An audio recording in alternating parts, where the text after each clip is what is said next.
बिहारी जी के आशीर्वाद से हमें मिल गए नितिन भैया। आज ये नहीं होते तो शायद दर्शन अच्छे से नहीं हो पाते। तो हाँ, शुरू होता है यहाँ से। मैं खड़ी थी आज तैयार होकर पार्क में और ये बिटिया रानी बीच में आ गई पोज देने।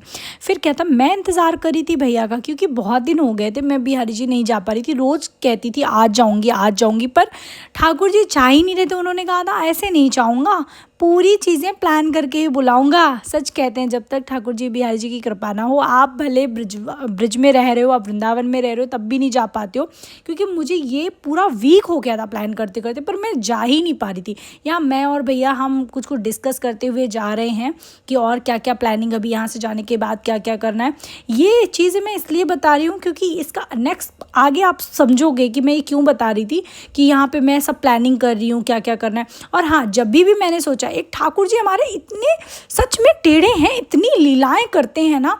जब मैं ये सोच के जाऊँगी आज जल्दी जल्दी जा रही हूँ, फटाफट जाऊँगी, दर्शन करके वापस आऊँगी। मैंने माला वाला ले लिया, सोचा जल्दी जल्दी दर्शन करूँगी और बस प्रसादी लगवाऊँगी और बस फिर वापस। लेकिन ठाकुर जी यहाँ पे खेल गए मेरे साथ। उन्होंने कहा आओ, तुम जब भी पहुँचोगी उसी टाइम मेरे भोग का समय हो जाएगा, और फिर क्या तुम इस भंवरे की तरह ही वहाँ पे मंडराओगी, घूमोगी, लेकिन दर्शन नहीं मिलेंगे। जैसे ये भंवरा अभी फूल पे मंडरा रहा था।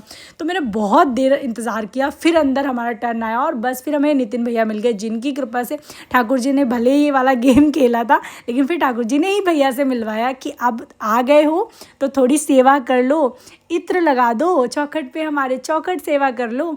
तो बस फिर हम जब ठाकुर जी की कृपा से मिले थे भैया से, तो भैया ने भी पूरे विधि विधान से हमारी इत्र सेवा करवाई। चौखट पे हमने इत्र लगाया।